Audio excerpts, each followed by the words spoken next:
Welcome back. CORSAIR DreamLeague Season 10.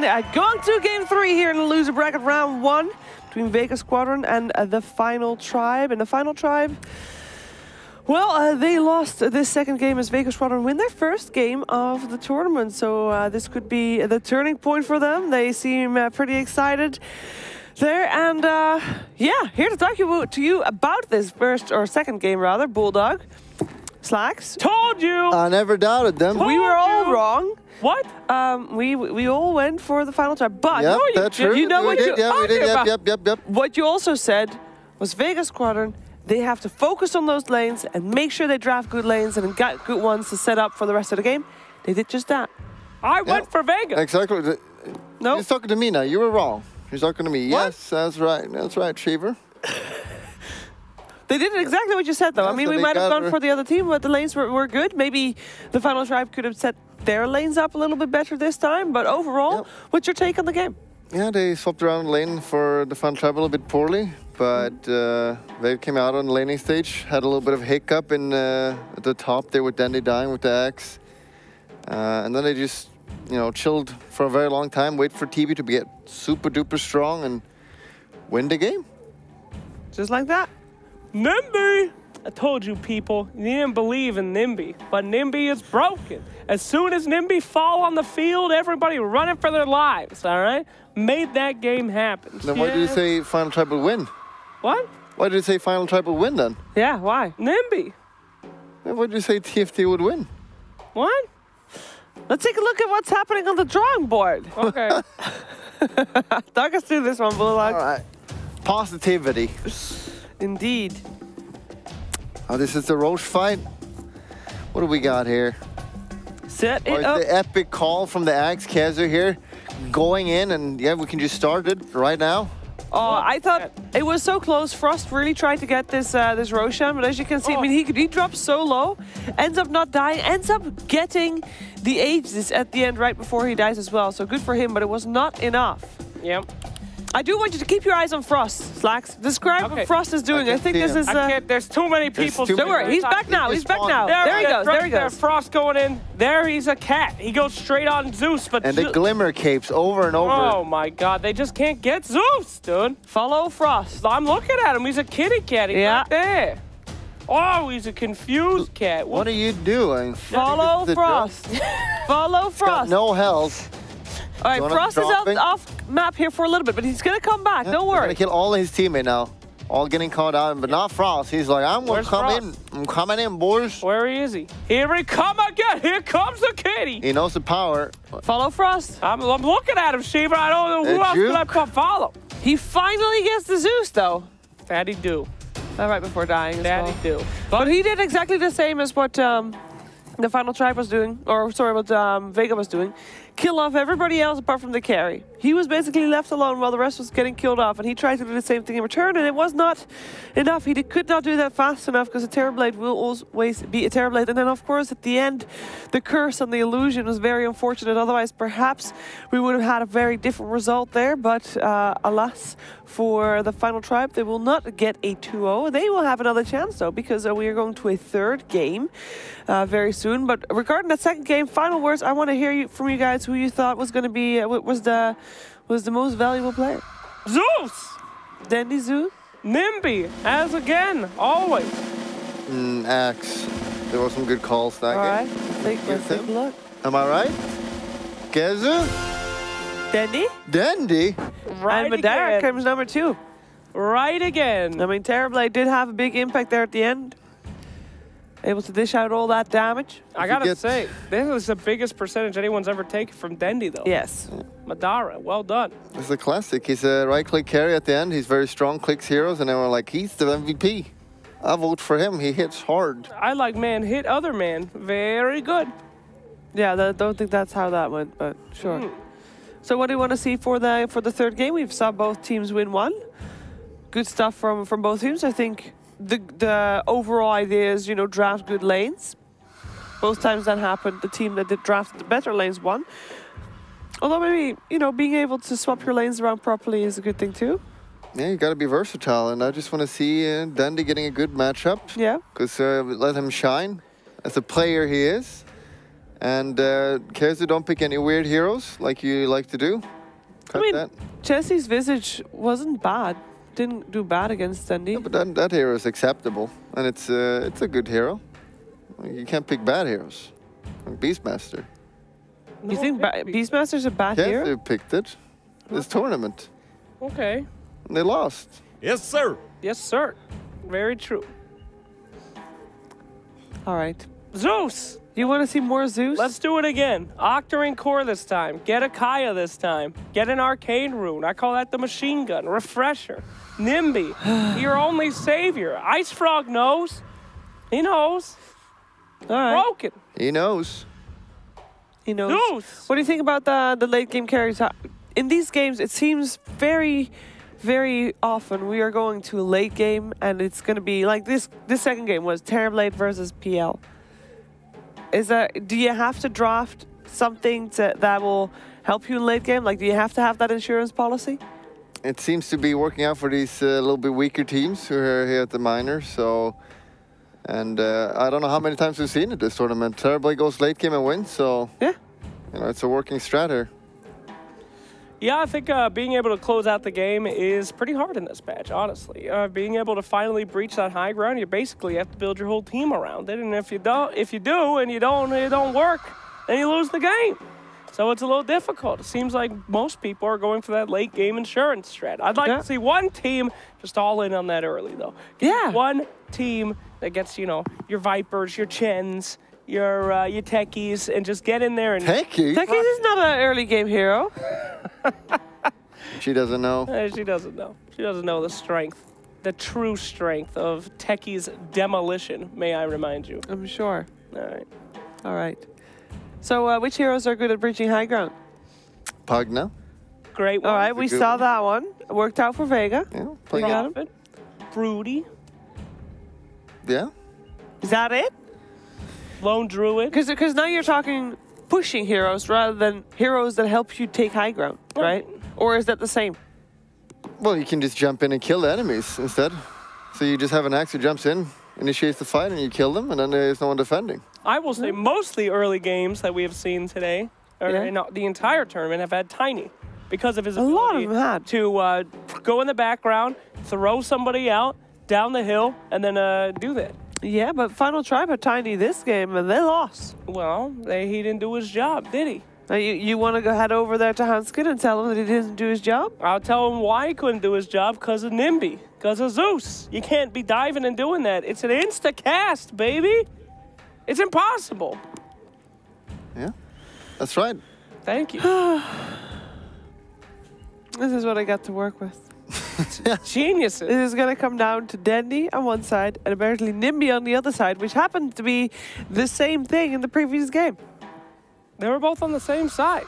They were the same person. That's right. So how can they be against each other? They're not. All right. Yeah. This is what we have to work with. Madness. Her madness on that desk. Well, I already see people wearing their big-ass headphones. So we're about to be ready to head into that in the third and final game of the series. Just a reminder, during the game you can vote for your MVP. The voting has been reset and you can only vote once the game actually starts. So hold off for a while longer, and keep in mind this is also an elimination game. Sure, all teams here, regardless of if you win or lose, you get 20 DPC points for your team. 20? That's what you're left with if you lose here, though. You're not going to get any more. Yeah, 20.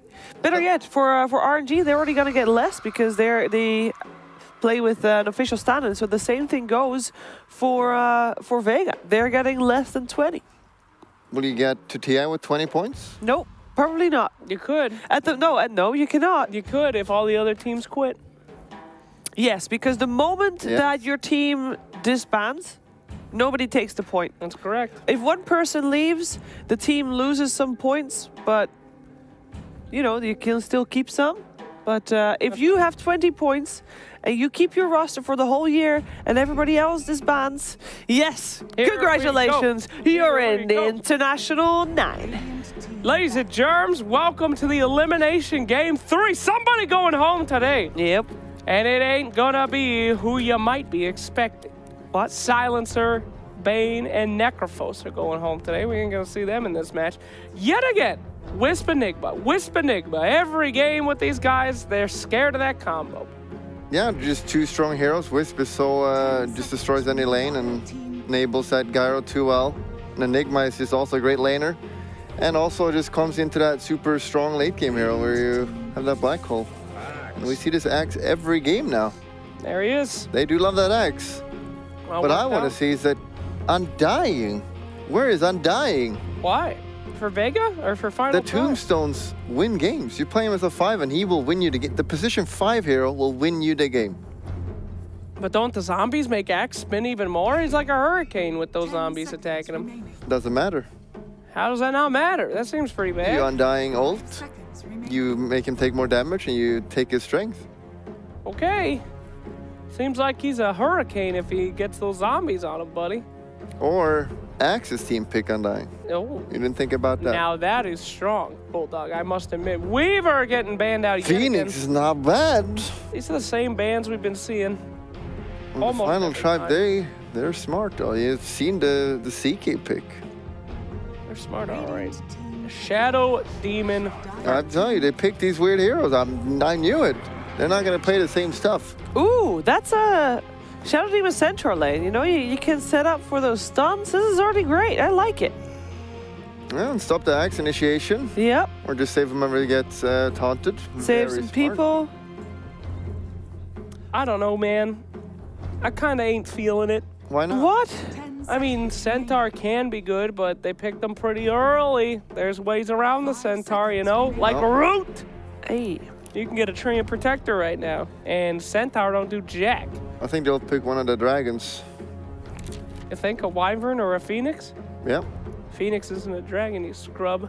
It's a goddamn bird. So remember yesterday when we had the final tribe pick Shadow Demon?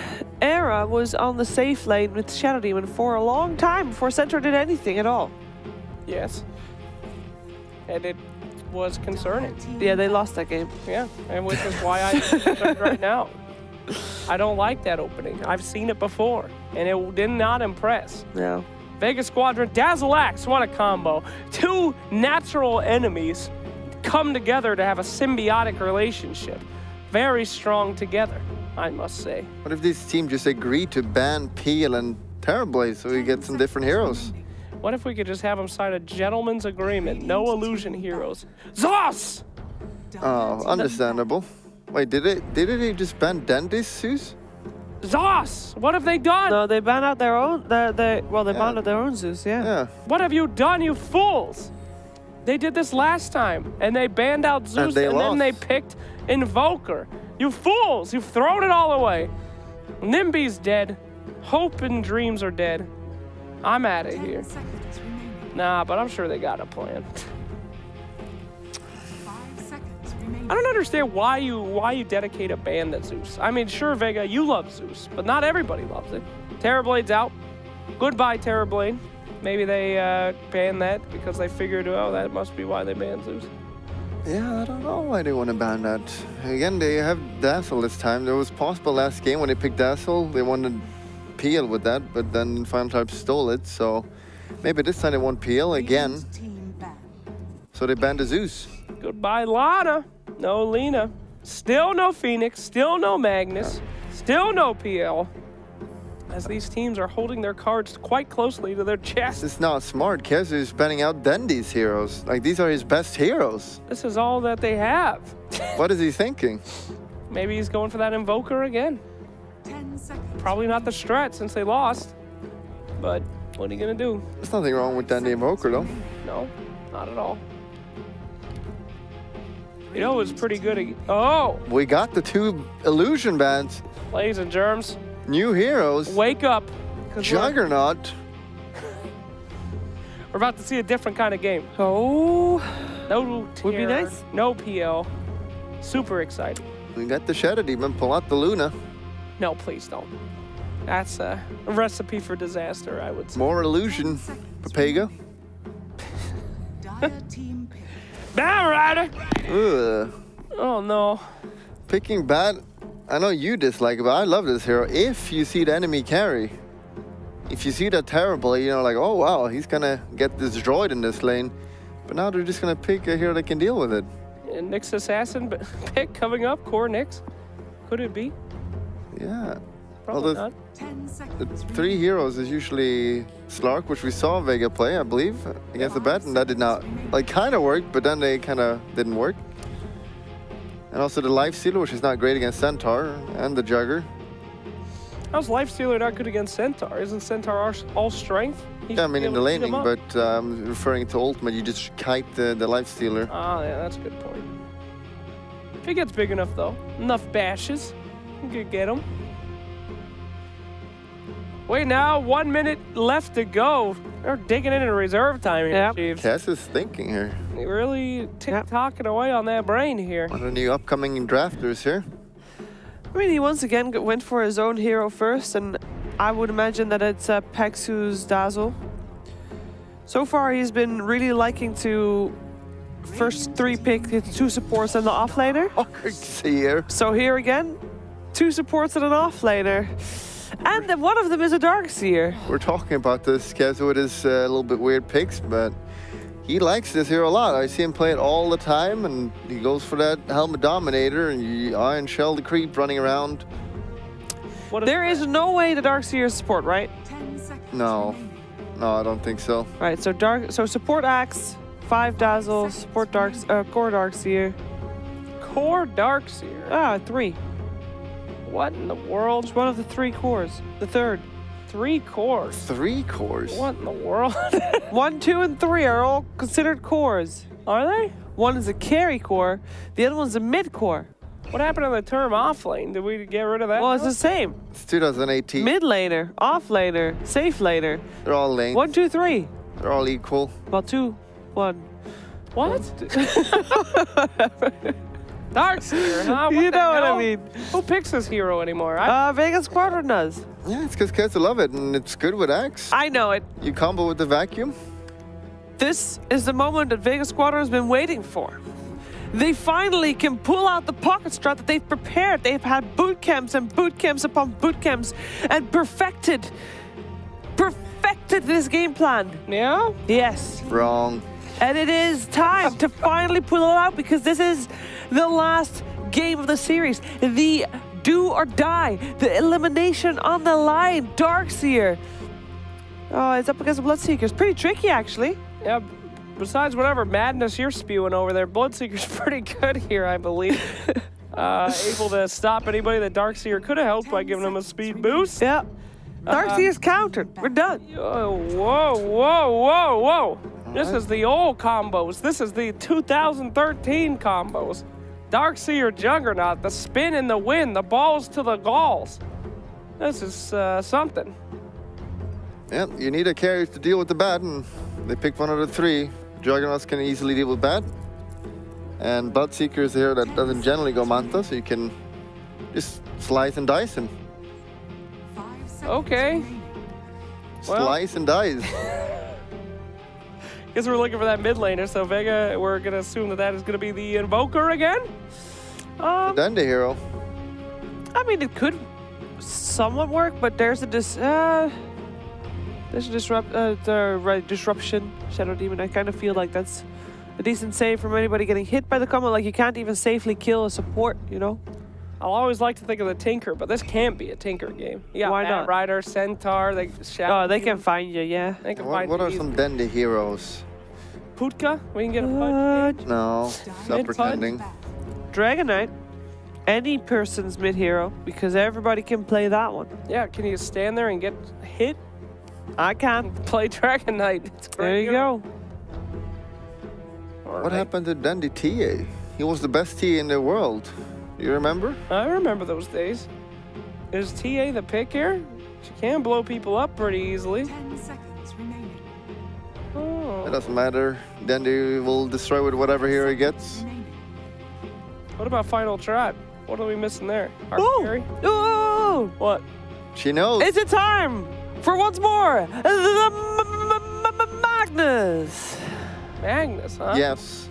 Dark Seer, Wall, Magnus, Ult, Cax, Call, Juggernaut, Ult. You can buff up Juggernaut as well. It's real good. Yeah, pull out the mag. I feel it. Pull off that mag. You called it, Cheever. Let's go. Yeah, I call it. If you're wrong, you die. He'll kill you. I've seen him kill someone before. Huskar banned out. Interestingly enough. Maybe they could have run the Huskar. Would that have worked? Huskar Dazzle? That would have been dope. I don't think you want to play Huskar unless you practice that hero. It's a very easy hero to throw games with. Yeah, Bloodseeker can kill him. That's true. Pure damage. And they got the grab and Bloodseeker combo. And the Centaur. Grab, Centaur ult into Bloodseeker ult. Oh, the humanity. Oh!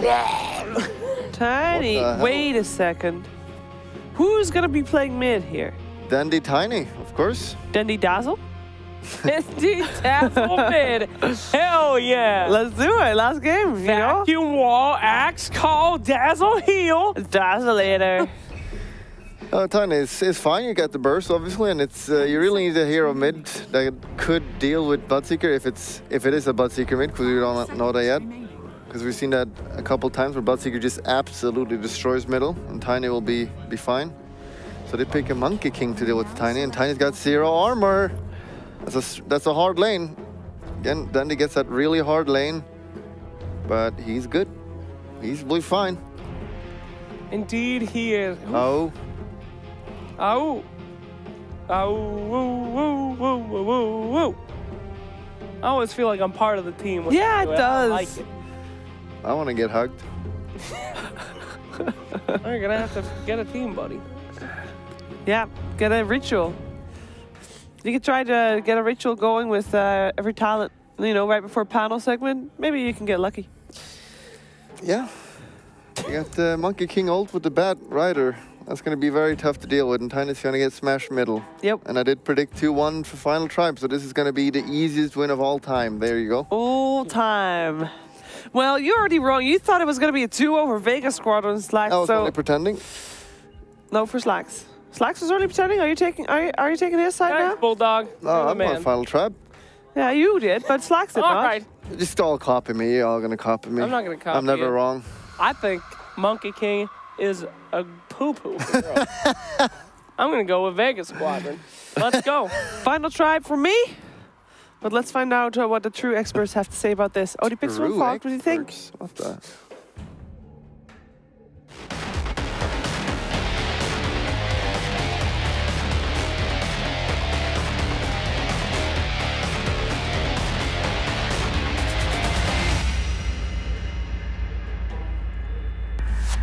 Thank you very much, Shiva. Yes, the deciding game now between these two teams, Vega Squadron and TFT. Who's going to take it? Who's going to be able to stay in the competition?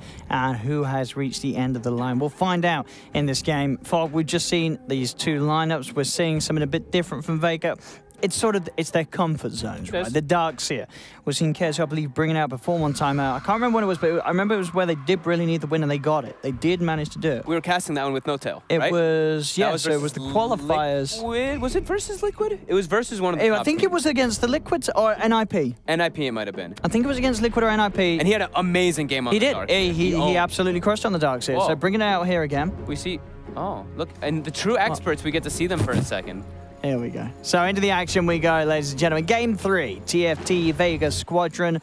Loser goes home, and the winner will continue their run in the loser bracket here at the CORSAIR DreamLeague Minor. So Owen, as the true expert, whose hero do you like? I gotta say, do you like the Monkey King? I like the Monkey King this game, and I don't normally like it, but I tell you what I do like. I like the fact that I feel a lot of heroes in this game where the Monkey King is going to be quite happy laning against. You're going to be able to punch these heroes. You're going to be able to have the wham bam in the lane. We'll see what sort of matchups they do get, but yeah, the majority of these sort of matchups that Chessie could find himself in, I think he's going to be okay. Yeah, I do like TFT's setup for the draft a little bit more in this game. I think Jug, it's a bit of a weird hero. It can work, but you're just not your traditional carry anymore. You're not the same as these beasts, these super carries, the Morphlings, the TBs, the PLs. You take a lot longer, and you're actually like ulti reliant. Your Omni Slash is pretty significant inside of team fights. And it is a bat support. So it could have been like, oh, we want this Jug because we want to deal with the bat pressure, but the bat's actually just going to be playing as this runaround hero rather than actually standing in the lane versus a Juggernaut. Is that good, bat support? I feel like it's been a while since we've seen some of the sort of the tier 1 teams try the bat support. I've seen it. Is anyone's running? I haven't seen it in a while, but I have seen it. So, yeah. I don't know. It can definitely be obnoxious versus a lot of these heroes. It's always going to give you good ways to initiate fights if he's able to do so. And I mean, like Puppy said, Puppy and Yapso, what would they say at Hamburg? Supports suck right now, so I might as well try new things. We're trying new things in the last game that you may get to play in this this first round of Minors and Majors in the Val circuit. It's a risk, and we'll see if it pays off for Hanskin. Yeah. He's been doing great on these non-traditional supports, though, to be honest. And he can mess with the axe a bit there so they can't like catch up to him, but this is double Ion Shell melee heroes. They're going to push the wave in immediately, though, and Bloodseeker is fine last hitting under tower. He has infinite sustain because of the Blood Rage. Mid matchup, I've actually seen this matchup a few times, and it can go both ways. I've seen a Monkey King dumpster the matchup. And I was going to say, I feel like the Monkey King should dumpster this matchup. Yeah, he should. I've seen Tinies win this matchup too, though, because they like get like one toss back, and then the lane just you get like one rotation, you kill him like another time. That's the thing is like the kill threat can go both ways. Okay, well we'll see. I feel like with the way Chessie and Dendy people are like Chessie, I feel he's got to crush this lane. Yeah, I think so too. I'm sure I think he will. The poison's getting refreshed. He's dead. He's dead. First blood for Pexu. Playing Centaur versus Dazzle is not very fun. And they have Shadow Poison level 1, so they don't have a way of actually disengaging the poison with that disruption if they wanted to. So mid matchup. Chessie doing excellent, getting the Boundless up. I think you can kill him. Might just die here. You've got enough damage for the kill. Haven't you? One more. Ooh, very close. Very close with Orb of Venom, but not quite enough. But I mean, you see sort of the potential there. This is why it's scary for the Tiny. Because it's so easy to get the passive up to 4. Yep, you're playing versus a melee hero. You have to play like around your tree grab really well, but it's difficult versus. And now they do have the disruption. Yeah, so that will keep Innocent fan safe. About that, he certainly dies there against these two. So they're gonna have to be chasing around this Bloodseeker, making sure he can't just farm safely under the tower. I mean, yeah, this is a very hard lane for Frost. Yeah. Because he wants to Blood Rage to get CS, but if he Blood Rages now, you take so much increased damage. Yeah. From these Iron Shells. The damage is adding up, though. Yeah. I mean, he's dead. He's dead. This is the problem. Yeah, I mean, Axe Darkseer, it's a very strong lane. Whoever you put down here is going to struggle massively. Yeah, they have to dive him, though. That's the big play. It's like, you can't just let him farm under tower. You have to make sure you use your double waves properly. On top lane, they get the kill onto Madara. The setup's there with the disruption into the hoof stomp. And Pexu's not around to heal him up. The burst is too much, even just for the level 2 on the Centaur, the hoof stomp and the double edge. A surprising death there. It can always be a little scary to be laning these melee heroes versus Centaur. Sure, they have the Dazzle that makes it a lot better. And they do have the Blade Fury. Yeah, that's true. But like the end of the Blade Fury, as soon as it ends, then you get stunned and you can get turned on. Kazu? Radiant's bottom tower is under attack. Again, though. Has to. Oh, that can't. Dropping extremely low. They're getting the chase on the Bat Rider. And they'll be able to get him. Yeah, they're pulling off this Axe Darkseer lane. It's having all the power we expect. Frost goes for the early point in Blood Right, so that even though he gets that Darkseer extremely low, level 1 Thirst is not a very good spell anymore compared to what it used to be. But he's still getting 17 last hits. The mid matchup, Chessie is dominating it. So having that Orb of Venom, having that good early first few waves, he's doing great versus Dendy. Yeah, and if you can get that phase boost out quickly, it's so hard then at that point. Yeah. As you said, the Dendy can look for the smart outplays with the disable underneath the tower if the dive is made at the wrong time. That's the only ways I've seen that lane won. Yeah. It's like you get a toss back, and the Monkey King just has 0 armor. He gets stunned under tower, and he just dies. But now with boots, like we were saying, Monkey King has them, and Tiny went for bottle. His lane is going to be tough. There's a DD rune on Dendy. That could be one that gets some kills, but as for the last hits, Chessie has crushed it.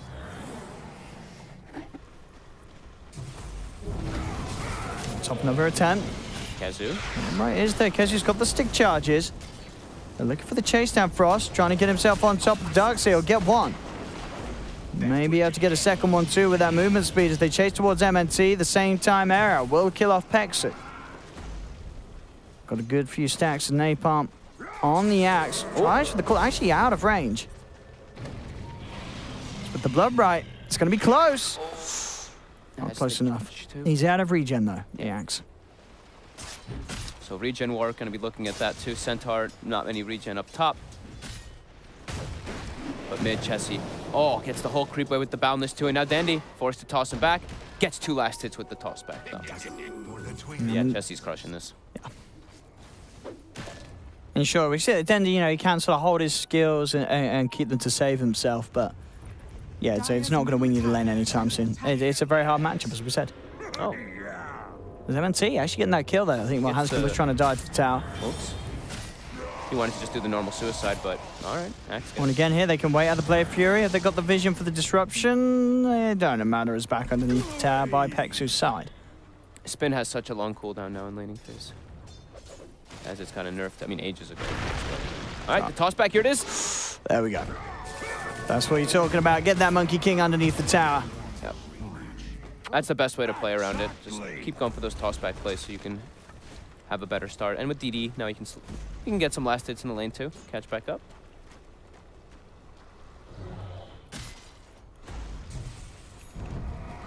Again, another bit of a chase onto Hanskin. He's got the Firefly, the knockback. Very nice. Keeping him in the blood bright. Hanskin is pretty low though, so does have to keep the distance. MNT starting to salve up. Oh, they're pulling Frost out of the lane all the way to the left. He's gonna miss. Crucial last hits. Still pretty even. 1k gold lead for Vega right now as MNT looks like he's gonna continue playing around Dendi. So Invis, they could look for it again. Try the toss back. Chessie has to be careful. Let's see if he falls for it. If he sees the axe, he does see the axe. He should be very, very careful with his positioning. Yeah, as they know the rune spawn came up at 6 minutes, so having that lane ward. Top lane. I'll try for the attempt on Jonas and Fan. Error. He's going to be turned towards instead. Can he juke this out in the trees? They're hunting, but then and they'll find him. Another kill on that top lane, Chessie. Going out with the boundless. MNT pulling, or at least trying to pull the Monkey King away from Dendi. But Chessie's backing on top of Dendi. With some of that boosted damage still left from the Jingu Mastery, he'll get the kill. See if he can chase down more. He does have the boundless strike up again, actually, in a couple of seconds. I'm not looking to want to chase for now. If they can get the knockback with the flame rate, but they can't. MNT's going to be a bump further back to safety. MNT's fine. And they lost Sentinel. Jonas and Fan dying again on this top lane. Yeah. MNT was pinging as well that the Monkey King's coming over and they need to be careful. Back to. He's waiting for the angle. He wants to sort of get the bigger kill, and he will. Chessie holds it, doesn't drop it on the Dazzle, drops it on the Jug. Gets the bigger kill for the team, and straight back to mid he goes with the TP. Even with the high armor. Sometimes you think it's not going to do that much damage, but since it's maxed at 7 minutes with phase boots. He actually counts on his TP, actually. All right, so he's going to stay top. Yeah. They want to make sure that Centaur can actually get something. Now Centaur should be able to farm okay versus Tiny, but they're bringing 3 to slow down Chessie. Bringing Bat up here as well. Now they forced a 1v1 where Bloodseeker's very happy bottom on the side of TFT because he's able to farm versus that Darkseer just fine with Blood Rage. And Centaur should be okay mid. So a nice move here by TFT, switching this quick little lane. I do like that. Now Tiny will not be at kill threat though, so for Vega, that's the good thing, is that Dendi's going to get some guaranteed farm in that mid and high levels, level 7 already. High level Tiny. That's the one thing about Monkey King is your HP pool isn't really that high, so if Dendi does get good levels coming out, we could see him try to set up for those pop plays on the Monkey King when he sees the opportunity. Hanskin stealing a stack maybe here. And they're going to do their best effort to try and keep him off it, but there's backup. Chessie jumps in, Hanskin. It's getting kind of low. Chessie, can he get the stack? So the Flame Break not going to help out, but the Stampede certainly will. Closes the gap, the Boundless Strike destroys Pexu. Can they get more? Madara comes in, he's popping the Omni Slash to get the call as well. Chessie, can he stay alive? He just needs to hit. He's got the life still, but it's not enough. Chessie will fall, but they lose Madara for it. Now Frosty's ready to turn. Jonas and Fan trying to get into position as they look to chase down Dendi. The wall has been dropped by Kezu. Will put off Frost from chasing for more. They don't want to walk through this wall. Jonas and Fan is going to have to on the retreat. Kezu getting blocked up by his own illusion there. It does get affected by the Blood Bright. They toss forward. MNT on top of Jonas and Fan. They get another. Can they find Hansken as well? The tree is tossed out. It's got the Shrine heal. Maybe turning around potential though with a Flame Break. MNT is being punched down by Frost. The Boundless Strike comes out as well from Chessie as they'll find the axe in return. So close trade there between the teams. It's a crazy battle for the 10-minute mark, right? The bounty runes are there and they forgot about them. Everyone backed away. The bounty rune. All right, there we go. Good, Frost got it. Not too often you see battles like that happening where I think all 10 heroes showed up at one point in that top river. Yeah. Centaur has been slowed down heavily though because he was laning versus that Dazzle. So only 2,400 net worth on him, and the support axe on the side of Vega is actually ahead of him. So that 1k gold lead for Vega Radiant's showing. top tower is under attack. And they've gotten their first set of wards down in very optimal positions too. So they're able to watch the activeness of TFT. Having to use the Stampede to get to safety, Jonas and Fan. How does the, you've probably seen this one more in your pubs, the Ag Stampede if Monkey King's on a tree, does he just get knocked down? It did used to, but I think they fixed it. I don't know if they... Did they fix it? I don't know if that was just considered, you're an idiot, you know, if you're standing on a tree when he does it. We'll see when we get there. I think they may have made it so, yeah, it doesn't still screw your teammate over, but bottom, wow, the vacuum, the wall, the call. It's a 4v4. Frost will lay down the Blood Bright, but Hansken, he's ticking down low. They're diving in under the tower, looking for the kill. Make sure they get the kill. They do, but it is going to cost Kezu his life as he dives in for the support bat. Jonas and Fan also able to nuke down the Dazzle with the double edge. MNT is able to TP away, so a 2-for-1.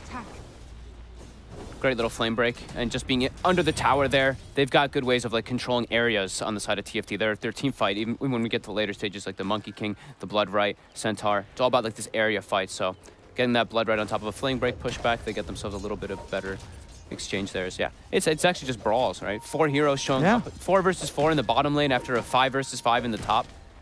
At that like 10-12 minute mark. Crazy. Dota only level 7 right now on Chug. What level's Frost actually on the Bloodseeker? He's level 10 compared to a level 7 Juggernaut. That's pretty significant. Even though the Jug had a very good lane up top, his levels are impacted.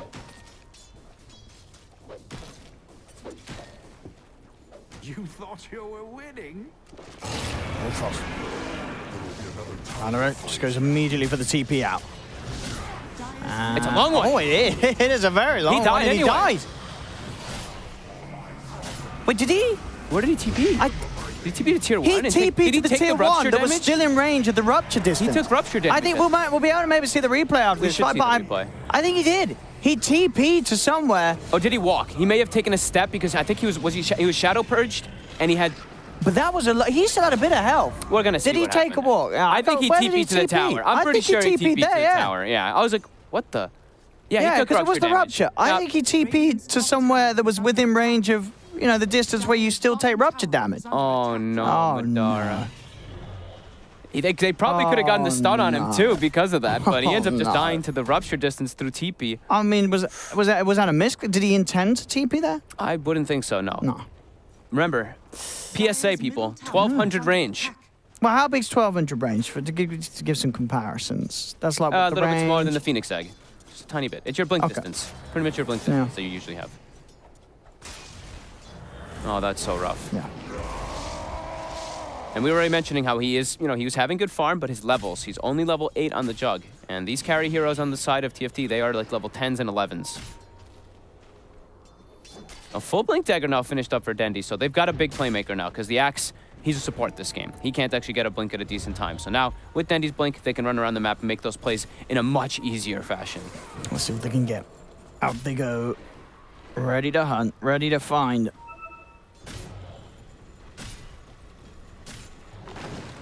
And of course, we didn't point this, but Kezu, this is the build that we've seen on the Darkseer when it is played. Is you get the Dominator for yourself. So you have your own like vacuum combo if you do get the Centaurs, and it's just really good to have that creep with the Ion Shell. So Blink Dagger reveal. Who are they gonna get? It's gonna be Hansken. He's gone.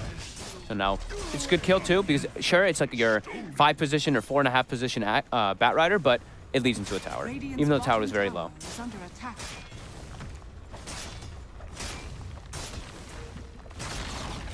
All right. Radiant's More bottom money from tower Matter. has fallen. They got to keep those plays going though. Tiny got to keep making those moves so they can get space for the Axe to get Blink. As the runes come up, 2 for 2. Looks like it's going to be. They were very close overall on the number front. Yeah. Experience, I believe, should be leading TFT by a bit though. Yeah, about a couple thousand. It's early. Still, yeah, nothing crazy. Mm-hmm. As they're continuing to just apply pressure in the bottom lane. They don't want to be playing around that top side of the map. They haven't had any of their towers threatened is the big thing on Vega. Like TFT, they're matching kills, but they're not actually getting any towers. And Dendi Finding another. Again. Yeah, he does gets on top of the bat nice and easy. Yeah, TFT, they really need to start actually, like, instead of just looking for kills, because it's just been non-stop battling this game. They're actually not hitting buildings. Now we see the Centaur hitting top tower, but Vega, they're claiming a tier 2 out of all this. But the wraparound is coming now. Monkey King is in the trees with the full Echo Saber finished. Oh. Radiant's bottom tower is under attack. They saw him for a second. They've placed a lot of vision down bottom 2 behind the tower. They have a ward. And yeah, they get a tier 2. Very early timing. 16 minutes in, Vega. Gonna have an easier job of sort of just taking away TFT's jungle from them. Gives them money for the Axe Blink. Yeah. So they've got 2 ways to set up kills around the map, and now they've got better team fight too. Radiant are scanning. Dire's top tower is under attack. TFT, they're really relying on having Jonas get Blink, but he, of course, he went for the hood first on this Centaur, so it's going to take him a little bit more time. Dire's middle tower is under attack. MNT shows that he has the Blink now, so if they were not aware of it. Dire's middle tower Mid is lane, under there's the attack. jump, Dendi. Easy CS. Pexu. In a bit of trouble. Tries for the TP out with the Grave. He's not gonna make it. Shadow Demon's there with the disruption just in time to catch him at the end of the TP. Mid lane Chessie as well with an Invis rune. Seems to hunt for more. Really wanted to save the lasso there, you could tell. That was good communication coming in, but Hanskin 3 times now. Let's see if Chessie should be able to find the kill on Ikezia in return, but the setup there for the Blood Bride to come into play. MNT. It's got to be careful. Did start to walk into the Wukong's command, but TFT finding these kills. Now it's given the space for Jonas and Fanya to have his Blink on top of the full hood. I think Hanskin should go for like Bracer and a raindrop or something, so he doesn't just get killed in the combo. I didn't see what he actually had queued up just yet on the bat. Would you even advocate for hood on the bat, or is that a little too far? Do you think? Does that just slow down everything else too much? If you got I think it slows down too much. I think at least like a raindrop. A raindrop can be really useful because then sometimes you'll just survive. So what about a casual? Sometimes we see a casual cloak, don't we, on some of these heroes against Tiny? Sometimes. It's tough for him. Anytime he's seen, he is an easy kill for Dendi. He is a 5-position bat though, yeah. right? So they are always getting the 5-position bat with the Blink kills on the Tiny. So maybe that's why he doesn't mind too much. And he's prioritizing the Blink. Bottom. They're trying to set up for this, but they do have that deep ward on the side of Vega.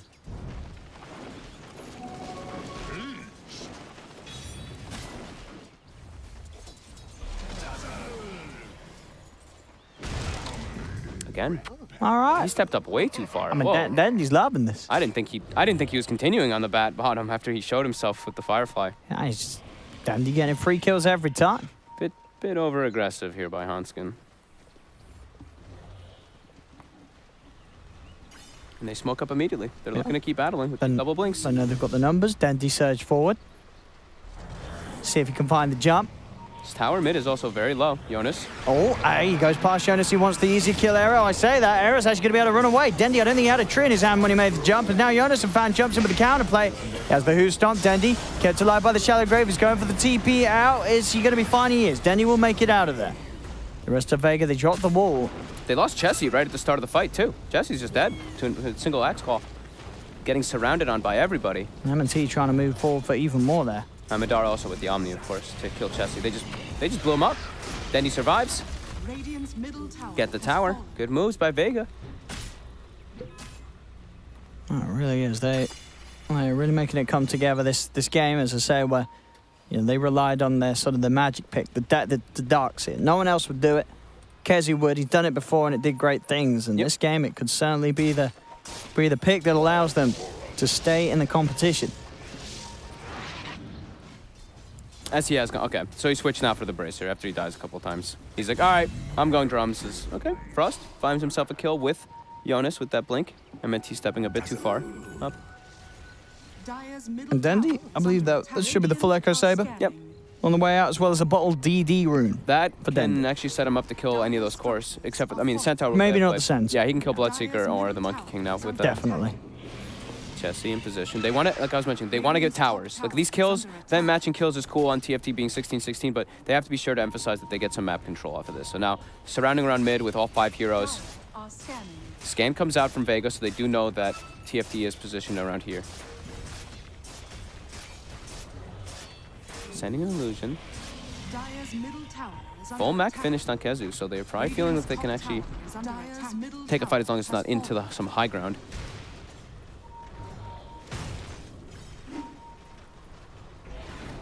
They know. Vega just knows that they're up there. They're all playing on the right side here, waiting for an opportunity.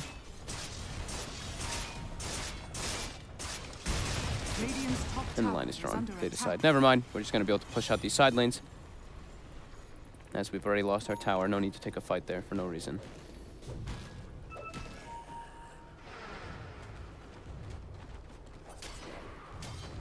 I mean, as this game goes on, I mean, how do you sort of consider Jug the later that a game goes nowadays? Like, is this a hero that does scale, or does Jug sort of hit a ceiling pretty early on? I mean, he can definitely continue scaling as long as he stays toward the top there, because it's like not like he's playing versus some super. Oh, nice Yosep, quick play there. Oh, but Frost, he does get jumped on by Dendi with the double damage rune. Not enough damage there. Frost survives, turns. They get the Wukong's command down as TFT. They're ready to turn and fight back. Jonas Van goes in with the jump stun. He's got the lockdown on Kezu. Kezu's still able to surge away. Matter with the Shallow Grave. He's still alive for now. He's able to get the Omni Slash off. Jumps in. He's still alive. They get Matter out. He's able to heal, and there's the tag team. MNC in with the 2-man call. Vega. They take the team fight, they take the kills, they get a third double kill for MNT, and they keep the Jug alive. Matter just able to get that Omni Slash out before he died there. I cannot. That literally just like the small little things all coming together, right? The Dazzle heal on top of the Grave, Mech, as well as that Dominator 2, just the HP region that comes into play. I cannot believe that Jug survived. And they're pushing on, they've got the sustain. No real reason to back up as of now. They want to push for more, they don't. They are going to play it safe. The full 5-man of TFT about to respawn. Beautiful. Works out perfectly. It looked scary for them for a second too, because Hansen got the jump follow-up. So we can see that one again. The insta-Yules, of course, breaking. Dendi gets a combo out on the side here. Chessie looks like an amazing Wukong's command, zoning everybody out. But Manta, they will keep Nadara alive. 7 HP! 1 HP, sure that was albeit when he had the Grave on him.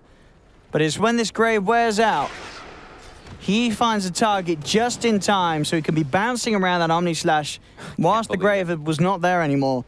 So we had that extra sort of timing of safety, and MNT, as we saw, they're just jumping in, getting the 2-man call, making that a real deal there, that fight. Peksu, MVP, right? Getting a 7 HP Grave off on the sidelines, being in the right place at the right time. Gotta give it to the support players. No, that was absolutely perfect. TFT, they have to be careful of that. Always be careful of that Grave. You have to try to lock him down inside of the team fight. I think Jonas tried, but it wasn't quite enough. There's a 4K lead for Vega. And now they have a base ward too. They've got that tier 3 down, so they can look to threaten shrines at times. And they're on the go again. They're being very active this game. It's really good to see, actually. Definitely feeling their power peak. On skin. Stamping's going to be used here. It's TFT. They're running, they're hiding. Vega Squadron are coming a hunting. Well, looks like they'll let them be for now. It's a little too far the distance they create. Relic very close for Frost. Still farming very well. Yeah, 5-1 and 4, Oh, but as jump. we say that. Oh, he just about had the money for the Relic. And he gets dunked down. What's he on now? He must have lost a few hundred on that. So Just push that little bit back because that was going to be a pretty damn good timing on the Radiance. Now just made that little bit slower. And they can get a Roche out of this too. That's huge for Vega. Great pick up there. The Axe having a Blink Blade Mail already as a support Axe.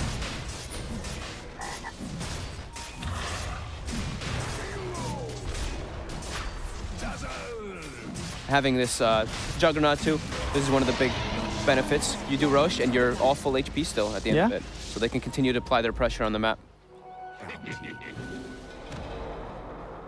And he looks like he should be able to continue scaling very nicely.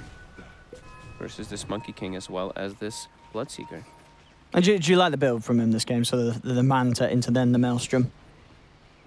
Because I feel like when we do see Jug, we do see a lot of varieties on the itemization. When we see Jug, when the hell do we... I mean, we did see this we is the second Jug of the day. We saw it the other day. We had 2 Jugs today. Yeah.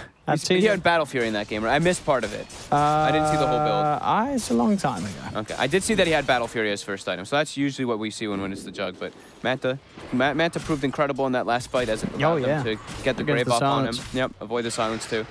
And the Maelstrom, it's a good damage item. Good to clear waves, good to keep your farm up. Good against the Monkey King as well with that boosted armor and the Wukongs. You've got that magical that doesn't give a damn about the armor. And good versus several like little magic damage instances when he finishes the Mjolnir, right? So if they're like Sticky plus Firefly, he can just get lots of Mjolnir procs inside the fights. Full Guardian Greaves now too on Kezu. So their teamfight's looking real strong on Vega. Their sustain is incredibly high inside of it with that Dazzle as well as that Darkseer.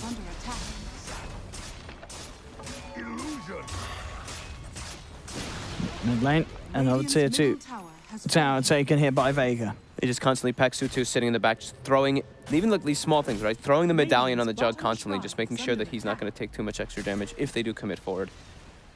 Jesse does have BKB now finished, and he started to fall a bit behind in that net worth, even though having a great Wukong's command in the last fight. Has died a couple of times, but they're looking to fight. Radiant's bottom shrine has fallen. 7k gold lead now for Vega as they're farming very nicely on the map. Yeah, look at that drop off. It was a close game for the most part until now. Yeah, I mean this Axe is the the Blink Blade and almost a Yule's finished. He's got same net worth as Chessie on a Monkey King. He is massive. MNC. Hanskin. Gonna find him again. Found. Oh, Hanskin. You know, you were asking about the support bat, right? We said it was a risk. We said it was a risk to try. And, I mean, he's just died a lot, Hanskin. The bat just doesn't sort of have that same powerful feeling when he's running over people with Sticky and Firefly in those early stages when he is under-leveled and sort of further, obviously further behind than he would be if he was a solo laner. And now Vega in position once again down bottom. They've got Aegis, they've got this big timing that we were talking about. They can fully commit for this melee Rax. Yep. How do they get pushed off? By TFT. Healing ward's down. Someone has to try to commit forward to kill it. Oh, he cut down his tree. Oh, they didn't notice. Oh, they didn't now notice. They did. They saw it now. They'll jump in straight away with the Omni Slash, but Chessie's able to run off with the BKB. Gets himself away. Kezu. Oh, he's been ruptured. He's got to hold still. He almost ran to his death. He nearly did. They're starting to heal him up slowly, but the blood ride's down. Kezu, he's going to pop. He ran too far as he bled. They've lost 2. TFT, can they find more from this Peksu? He's going to throw himself, try and sort of create a distraction to get the others out of there. But indeed, that's 3 dead on Vega Squadron. Frost still chasing. MNT's got the Yules to hold him back and will be able to blink away. But that fight there, Kezu he lost half his HP straight up as he surged and tried to back off, and he realized a little too late. Half? I think he lost like all of his HP to it. Look how much damage it did. Oh my goodness. Oh my, yeah. Just when it looked like they were going to be able to take a Rax. I thought he had a blade mail for a second and he was running with it. I was like, oh, okay. But then I looked and I was like, oh, that's not him. That's not him with the blade mail. Dire's middle tower is under attack. Oh boy. Now TFT. Quick to hit back hard down the middle. Jump forward. MNT. Trying to start things. There's the defensive disruption. Wall's going to be popped down as well. Madara trying to move in with the Blade Fury. The BKB's up on Chessie. Chessie Boundless trying to hold back the Axe. They've got the Stampede as well as the leap to keep Chessie out of harm's way. So they get themselves out. They don't get the tier 2 tower. Vega are able to push back TFT before they claim it. The game continuing and back to being even closer. Just a 4K lead for Vega Squadron after they made that mess up down bottom. Monkey King still not farming in that incredible fashion, and they pretty much now have, I mean, we were mentioning it, so Vega has 4 cores because of the attacks. Radiant's top shrine is under attack. Especially considering the impact that MNT's having in these fights. It's huge. Aegis gets reclaimed, so that was the Aegis threat by Vega, and they get pushed off a bit here. Now Bounty Runes will be, let's get 2 for 2 again, so gold change will not be there. Jonas in position to try to set up for this, for a gank down bottom. Has the Crimson Guard going just for Crimson Pipe, standard items on the Centaur. This game, it's not like an overwhelming Crimson Guard game like the last one where it's versus like Visage Familiars and PL Illusions, but it's still a good pickup and definitely what you want to always have as your offlaners. Radiant's top tower is under attack. Jesse cutting some waves, trying to slow down that push. Bottom. You'll set up from MNT. Stampede is out, but he gets the call off in time. Holding the center in place. Dandy's going to be there with the follow-up combo. Up into the air he goes. He's already used the avalanche. Have they got the damage? Oh, they've got the vacuum.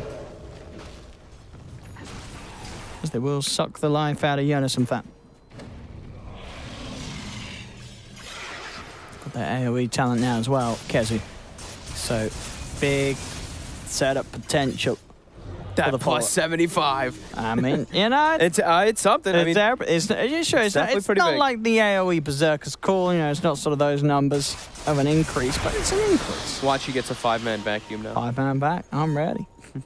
He has the Blink Dagger too, so it is definitely a possibility for him to try to set up. If he gets that into a Dendy Avalanche, into a MNT call, they do have, you know, really nice follow-up for the good vacuums. And he has good illusion targets too if he does hit the wall replica, right? Yeah. He has the Bloodseeker with the Radiance in particular that he can get for his teammates. As the call comes out immediately. MNT, he was ready for that one. Beautiful. MNT's just all over the place to see him. 10, 3, and 5 on this support axe. Yeah, I think this guy, I mean, if you're not hashtag it, I mean, what is the hashtag? Is it maybe next time? It's you have to write the full name. You have to write the full name, chat, if you want to give your MVP to Mr. Maybe next time. Good read of the map. I mean, Chessie stayed there for a long time in the same location, but still, a very good move by Maybe next time. As they're threatening high ground with that kill. There's the jump. Lasso is there. With the rupture. Him in with the rupture. They can't get to him for the grave. Matter is gone. Jump forward from Jonas and Fan. He's got the Who Stomp holding Pexu down. He's out of it. Chessie's already setting up for more. They've got the Yules on to Kezu. Kezu turns. He's been silenced. He'll put the grease to remove it. The wall's down as well, but he can't escape. As Vega again, a failed attempt to break the base. Losing the team fight, losing 3 heroes. Hanskin getting the perfect target there this time around. I don't know if it seemed like they almost weren't prepared for this. It's like maybe they were prepared for the Centaur starting the fight, but as for the Bat starting the fight, it seemed like it caught Vega completely off guard. Yeah, Madara was not ready to be lassoed, and no grave in time. Dire's middle tower. Maybe with the grave, you know, the time is there for an Omni Slash and a Blade Fury to come out, and you can at least get close to bringing down a kill in return for losing 3, but it wasn't the case. They lose 3. And back the other way we go. It was looking like like an 8 or 9K, maybe something gold lead for Vega. As now they keep building it back up and then throwing it away. Down to 4. They're really struggling to push the base. That seems to be where everything falls apart for Vega. They wanted to take advantage because the Monkey King was dead, but Monkey King bought back and they got the perfect jump on TFT. I love rupture combos. It's so hard to play against, especially with Jug. In with his eye build, the Jug's just not got much HP, right? No. Just a 1600 HP. He's very vulnerable. He needs the Lincolns. He's not got any beef. Or multiple Lincolns for them to try to protect the versus that Bat lasso. You know, we don't see Bat too much, but that is the key item. You can't let yourself get lasso, because even if you get your spin off, you're still gonna get pull ruptured and die. So they weave themselves up, setting up for some type of fight here. They have their lanes in a good spot too. See what they can get. MNT tries for the jump, and he's able to get the Battle Hunger out on Zera. There's going to be the call, the Wukong's command from Chessie, lays down the positioning with the BKB. They'll bring MNT back down with the Purge as they'll get the axe. And some Fan, he's now being focused by Vega. The healing wall down as well as Vega do team up onto the Centaur. They've got the Omni Slash, they're committing everything for this kill, but it's not enough. There's the vacuum, though. On to 3, moving forward. Jonas and Fan, he's trying to get himself away, but he cannot. They'll lose the Centaur. Era takes a tree to the face from Dondo. as Chessie hides, holds his breath. He will show himself with the boundless strike. He wants to jump in. The tag team with Jonas, in fact, gets the double. And Frost is now kiting them because of the thirst movement speed. And KheZu, can he run away? The chase is on. And it looks like he'll be fine enough with the surge. Chessie does come hunting in the trees. He's still moving forward, but KheZu should be fine. They do have Stampede intent. That was an excellent buyback from Jonas. He drew them into this like funneled area, which almost kind of hurt them a bit because of the vacuum combo, but gets the buyback. Chessie patiently awaits in the tree with those Jingu stacks, gets the boundless strike on 2, and that follow-up. Very nice by TFT to punch back. Twice now, two very efficient buybacks that chunk that gold lead down. And Frost survives too during it. They had him isolated on the left side, but that thirst movement speed is too much. I mean, what is this Vega doing anything wrong, do you feel, in the team fights? Like, because the last 3 times they've attempted to sort of use their advantage, their lead, it's just not paid off. They're getting jumped on. Wrong? They're getting initiated on. Yeah. Or, I mean, in that one, MNT, he botched the initiation. He right? went very far. He did his call, and then he blinked in afterwards. Yeah. So if they can get the initiations, it'll definitely be a different situation. But yeah, they've pretty much got initiated on in the last 3 situations. It's that, or they can either they try to make these plays, which they want to do, or they can just play a little bit more defensively and try to set up for those rushes. But they want to make the play, so saying that's kind of pointless. Let's see where they go from here.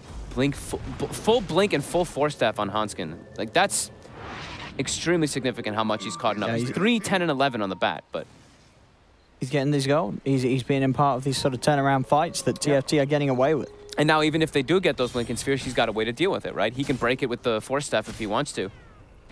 He ideally wants to get the lasso and pull them out, but then we see Chessie waiting. He had the Jingu, so he heals off the boundless strike and the beautiful combo coming in. And look at Frost, because of that movement speed. He just zooms out of there. And perfect play, perfect setup and counter from TFT. 25 to 26. 3K lead still for Vega Squadron, but there's a Bloodseeker. Frost, the most farmed in the game right now, and it's only going to continue with that radiance that he has. As the Warriors certainly there for Vega Squadron. The last 3 plays they've attempted to make have ended in disaster. They got to be sure to have like those wards and sentries as well inside the team fights, because I do believe TFT, they had that ward and sentry on the high ground the whole time, and Vega, they were kind of jumping in just a little bit blind as Hanskin finds to jump again. Oh, straight in onto Manara. Can they kill him in time? The vacuum wall's going to be there. Denny comes in as well with the avalanche. The boundless strike down on the Manara. He's still alive. The grave keeping him safe, but it dies.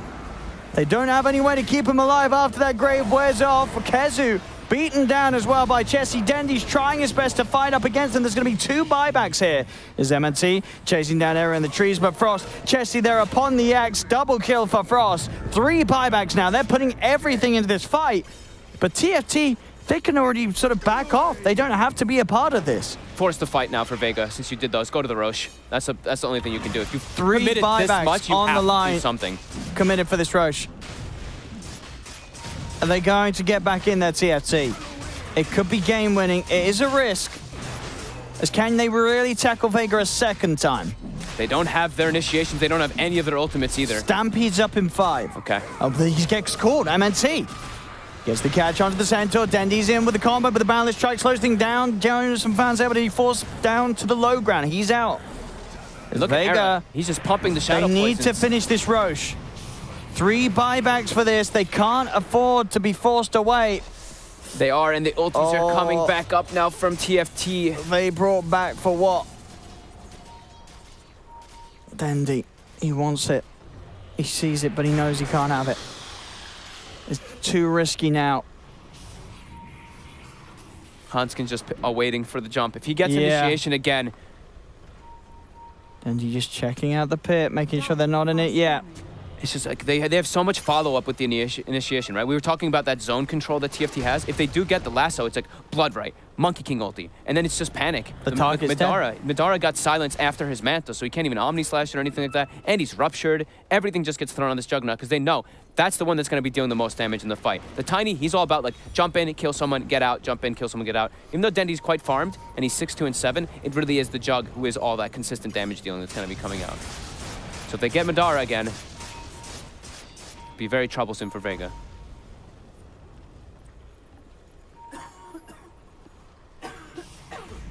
What's Dendy? Still scanning things out, making sure that TFT themselves don't go into the pit and start hitting away at Rush. TFT unlikely to do so. Much more happier playing the waiting game and looking to jump Vega when Vega themselves maybe run out of patience. Yeah, they just sit, wait for this Roche.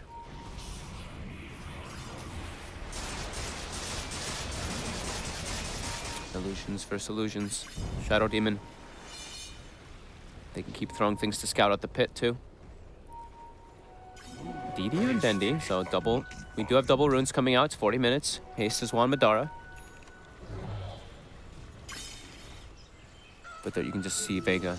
They really wanted to get something big out of that triple buyback, but now they're in a bit of a awkward stance. As TFT, they're just staying on this high ground, staying where they are. Hanskin, don't cut that tree again, though. Be careful, I'm watching you. Dendi.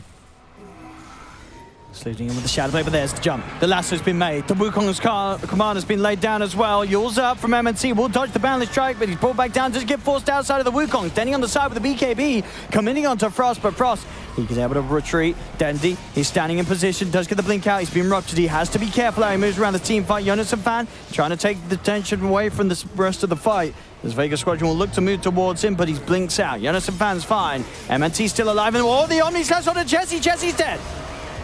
Madara gets the big kill. Jesse's got Dendi. He got Frost. He was able to get back in on top of them with the double damage rune. They can buy back on the two of them, but Jesse does not have buyback for that. Having that, I mean, getting a DD rune on the timing of the BKB. Well. Dendi. He got 1,400 gold for that kill.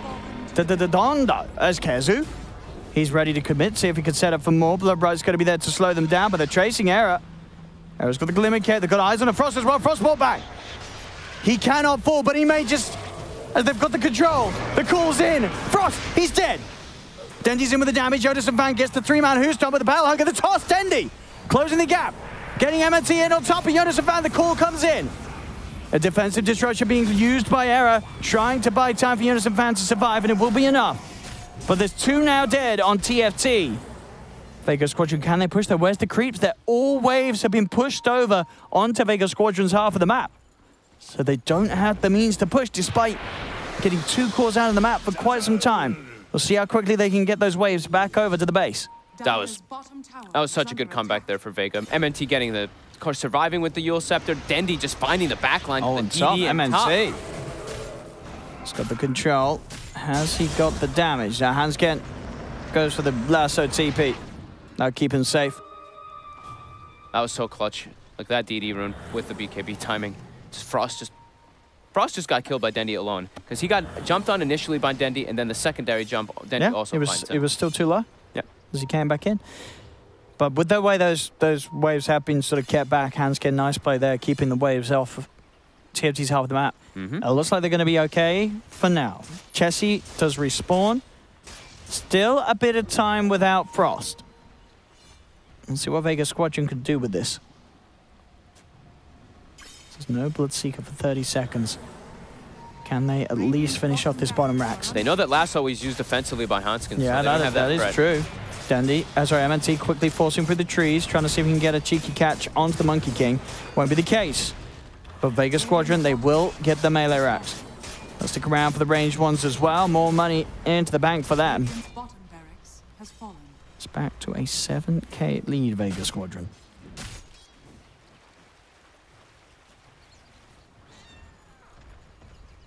So many buybacks used in those last few moments, yeah, Vega. Now they're getting these crucial items to protect off of those initiations. Double Lincoln's finished up. Darkseer and Juggernaut have them done. And as we see, it really is so much on those initiations. If you can actually kill the target with that first jump.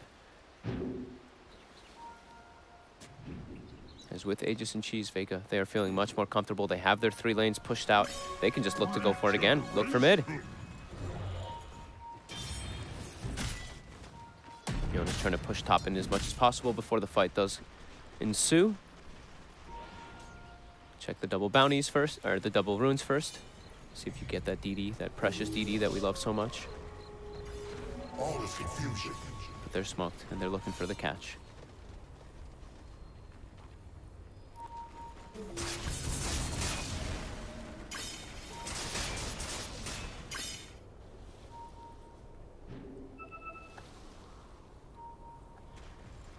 They're on the prowl. Look at this MNT. He's expecting this creep cut to happen. He I mean, knows. He's predicting. Is he going to jump down? Is he going to go for the wave clear, or is he going to hold on? Oh, MNT knows. He knows that they're trying to stall. And Jesse. He's down. It shows. Whoop. He's out. Jeez. MNT with that game Yeah, sense. he was ready to hunt for that one. But they push Vega away from pushing that high ground. Delaying this Aegis cheese. Or the Aegis at least. Still have a little bit over a minute left on that Aegis. And they do have 2 side lanes pushing in, so they could still look threatened on the side of Vega. TFT. You can see them all collectively inside of their base, just being just defensive so they don't get caught out.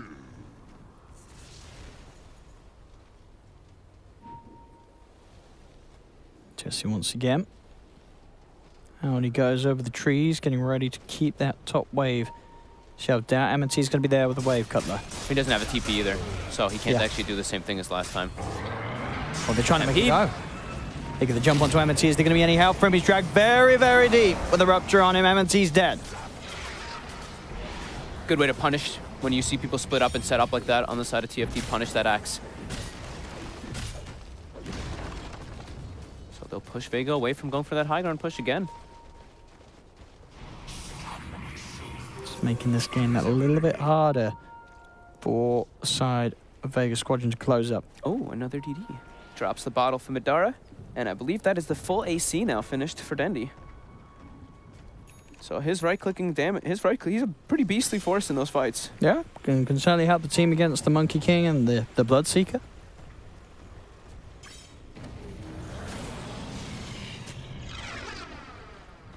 As both teams understandably playing very careful now.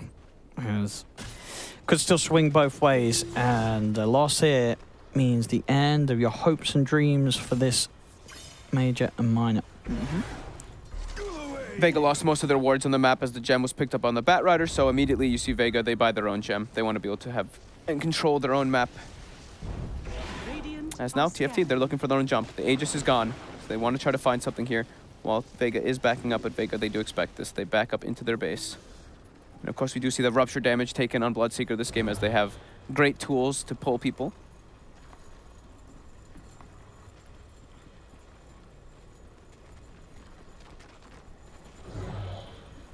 Vega very worried about getting jumped while their axe is still dead, so just playing as safe as possible in the base.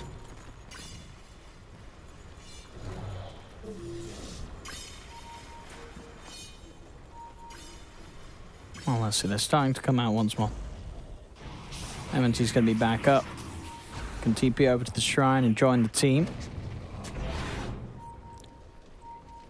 They still have good momentum pushing in toward bottom because of that Rax they took. So they're always just gonna have to worry about the other 2 lanes, and they only have to worry about playing around them as well. Still no buyback for at least a minute on, or around a minute for both the Axe, as for both the Bloodseeker and the Batrider. If Vega Squadron can force a pick off now, doesn't look to be the case. They'll just try and get themselves over, get some vision. Yeah, get vision and take out vision since they bought their own gem as well recently.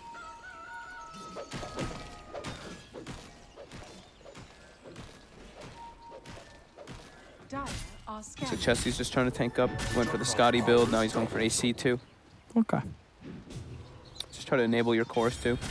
If you're allowing your Frost as a Bloodseeker in the fights to just run around rampant while everybody's getting slowed by Scotty, and you get amplified because of the armor. It'd be very nice. And he wants to counteract the AC of Tiny.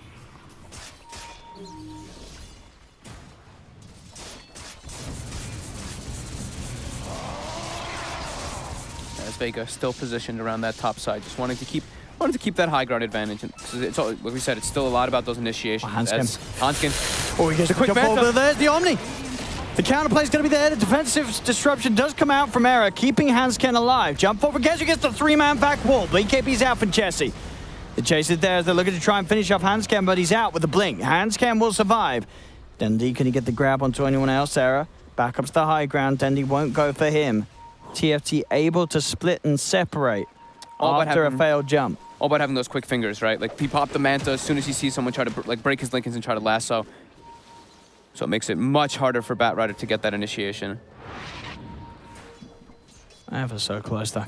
Yep. for losing that jug.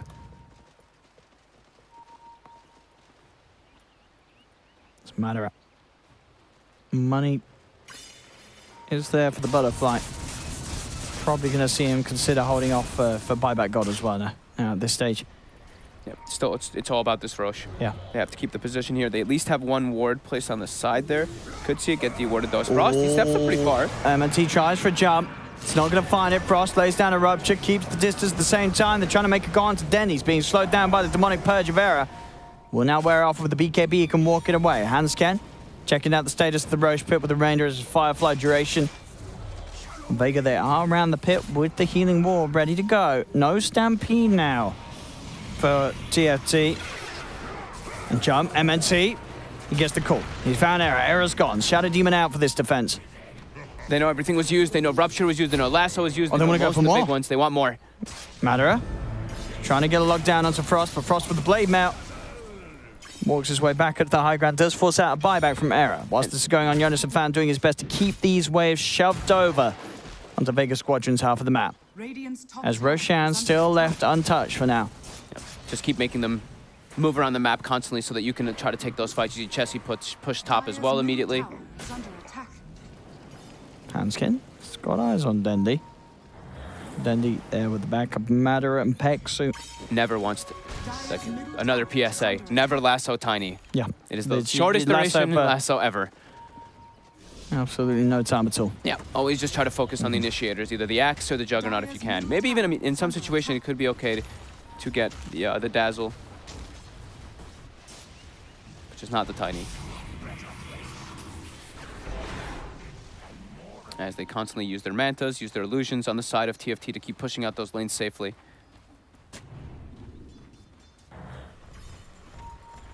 "51 minutes. That's such a tough game for both teams to actually close up. Yeah. We've seen sort of Vega Squadron still be sort of closer to doing so each time, but with the pace of the game as it is, each time TFT have had available buybacks, they've had ways to push them back. The Roshan, that could make all the difference.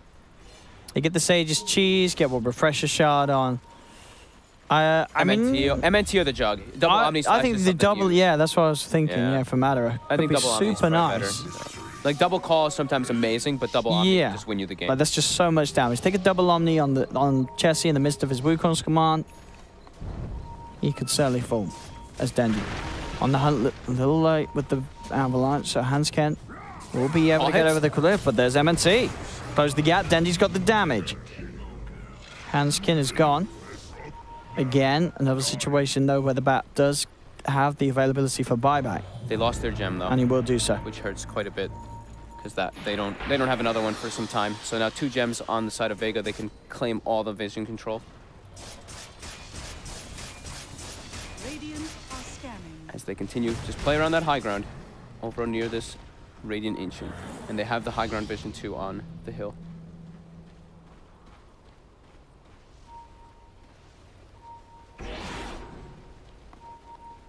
As where do they go from here? The final tribe. They're ready as the 5 of them into the pit. Vega Squadron are going to start making attempts onto the Roshan. Hansken's on the high ground with the Firefly. Ready to make a jump and he'll find it. Jumps in, gets the Dazzle. Ideally, a quick and easy kill if they can kill him in time. Oh, and now with the 3-man vacuum, Denny's going to be on top of it with the Avalanche. The BKB's come out from Chessie. They have killed off Peksu, but Era's solo. Chessie as well getting comboed down in the midst of the Wukong's command. They've lost 3 TFT. They're going to lose more, potentially Jonas and Fan. Being chased by Madara. Denny's going to be in as well with the blink. The control, it's there. Sets up for the kill on Jonas and Fan. He'll buy back, but MNT, he's called Frost, trapped him down. Frost gets slapped down by Dendi. Madara with the triple kill. They didn't finish off the Dazzle at all. They didn't. He got the grave. He got all of his spells out. And there's 2 gems chilling here for Vega. They're going to go for the rush. I mean, there's 3 dead without buyback. I think Vega may be better invested with this time to just get down mid, get themselves another set of racks. They want to play it safe. They want to get Roche before they do try for a racks push. They are still going to have a good amount of time to do so just against 2 heroes alive. But, I mean, they've got to go. Like, get yourself away from anything else. Push down mid. There's 3 dead. You know they don't have buyback. At least you know. Actually, well, maybe you don't, because as you can see, Chessie, he doesn't have buyback because he doesn't have the gold. It's not a timing sort of problem. For Era and for Hanskin it is. Their buybacks are still on cooldown. They're just going straight to your force. They're going to poke it. They seem to know. They know that, I mean, at this point, if Chessie's not buying back, you know something's up. You know he's not got the money for buyback. He's going to be back in 15. Vacuum's going to be attempted, doesn't catch any heroes. But Dendy and the boys on Vega. Can they do it? Jonas Van jumps in, goes for the Hoostorm, does get onto the 3 of them. Bloodbright's there as well. Soon they will have the team back up. TFT, 5 seconds. Can they actually give themselves a life refresher? Used for the Vacuum and wall onto Jonas Van. They're chasing Frost. Frost is sort of drawing them away from the Ancient. Chessie comes in. Wukong's command is down the balance strike onto the 3 of them. Graves off in time, but the lasso's there as well, holding down. And Madara, he gets the Omni Slash off. It's there, just in time. Onto Chessie, onto Hanskin. MNT with a call. They get the 2 of them. Madara's still alive for now. And even if he dies, he's still got that Aegis. There's Frost. Woo! Oh my God, 1,000 movement speed. Oh, man. Look at him go.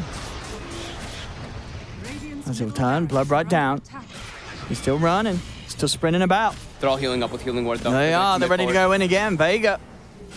They can push on. Frost, he's starting to slow down, and Kessie jumps in, jumping from MNC.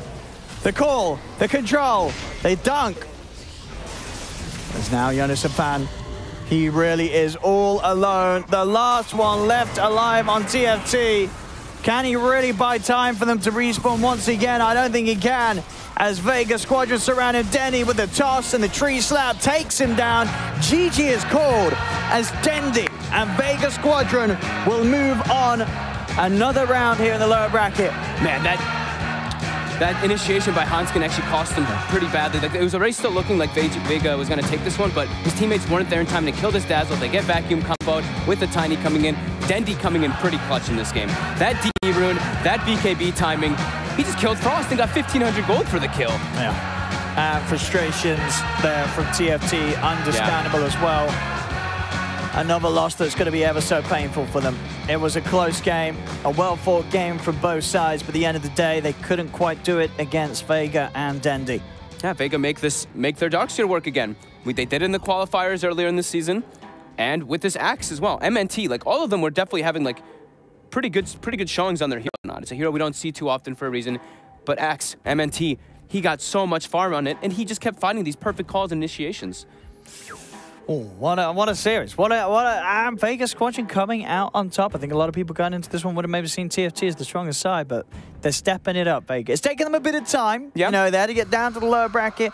And again, I don't know why they don't pick Kessie Darkseer more. It seems like when they do it, they can make the magic happen. As I said, it was back, I believe, in European qualifiers of TI, right? Where they were, I think they were one game of being knocked out in the lower. And again, they were out, well, they won with the Kessie Darkseer. They've done it again here. They keep their dreams alive. They do. And after getting pretty thrashed in the first game, absolutely. Right? Absolutely. Quite a turnaround of the series as a whole. Vega Squadron and Dendy will move on for more. As we'll send you back to panel. 2-1 for Vega Squadron, and they knock TFT out the competition.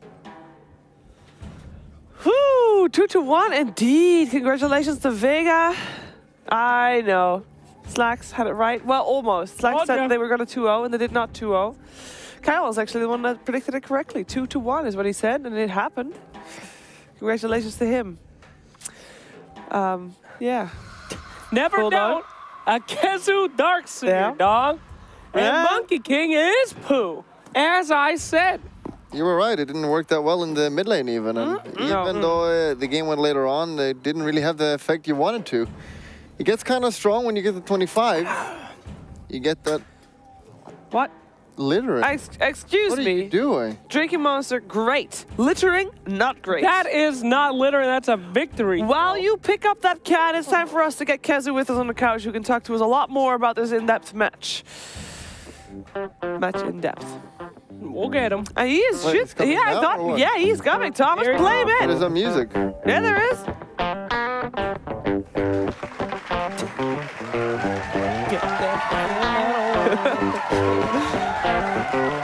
Hello, sir. Hello. Hello. Sit down on that couch. Take a seat. Congratulations. Thank you. It's been a rough couple of days for you guys, but it was all preparation for this, right? Yeah, sure. Talk to us a little bit about what's the last few days been like for you guys. Well, the last days have been very stressful and not the best gameplay by us. So we had to take all the losses we had and see and find the best way to like figure out what's wrong and what we need to work on.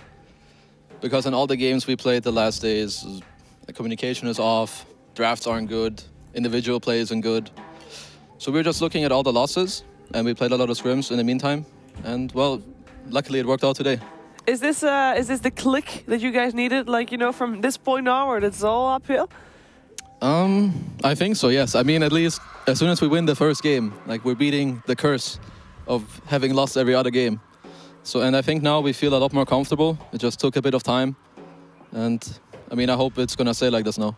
That's what I saw from that last series. Comfort heroes, baby. Kezu Darkseer, my man. We had Zeus in the game before. You guys are picking heroes that aren't particularly in the meta, but they're working out. You guys, you feel comfortable in these heroes, or you just feel like they're good counter picks? I mean, I think it depends. Just because heroes like aren't picked doesn't mean that they're awful. And I think it can help a lot if you play heroes that are underplayed. Perhaps sometimes you go too fancy, and I mean, we don't always pick the right heroes, obviously. But I just think it's good to be open and not only do what all the other top teams are doing. That's good strat right there. Makes it unpredictable. Yeah, and you are the one drafting, right? For the most part, yes, that is correct. Yeah, so how do you get into that? Because drafting is like one of the hardest things about Dota. Like, how do you learn and improve on the drafting? I mean, I think the most obvious thing and the best thing you can do is to keep drafting, and either you will win games, you will lose games. You need to learn by experience. You can look at what top teams do. You can get some inspiration, understand like why they do specific bans in the first phase, because there's actually a lot more strategy going into it than what people probably think, myself included, before I started it, because it's very hard. I just think it takes a lot of time and a lot of preparation in order to get better at it. Yeah. Well, it's easy because you have Dandy mid, and he plays everything. True. It does help. We have selected also a replay to talk through here on the drawing board. If you could join Bulldog and Slacks in talking us through what Keck, guys, please. That was the cameraman. Oh, sorry, sir. All right, let's walk through this bad boy. He's Dundee. Keep an eye on him. He's gonna be your tiny anyway. So, moving in, grabs the dazzle thing. What are you panicking right now? You scared right now? The bling from the dogs here. You're in a great position right here. Look at you. Zoop the counter initiate into the bat all the time. Some would say zoop indeed. Play us out there, Sam. Blink it. Look at that freaking vacuum. What are you, a maid? I mean, it's this is like the best case scenario for Darkseer. Either you initiate with blink and you set up your whatever blink stun, my axe. And the second best scenario is that they're gonna clump up because they have Bad Rider. They'll grab a guy into his team, and then I get to just counter initiate. Mr. Centaur War Runner trying to make his way out, but meanwhile, keeping this guy on the back line. This is important. What the heck's he gonna do when he can't catch nobody, right?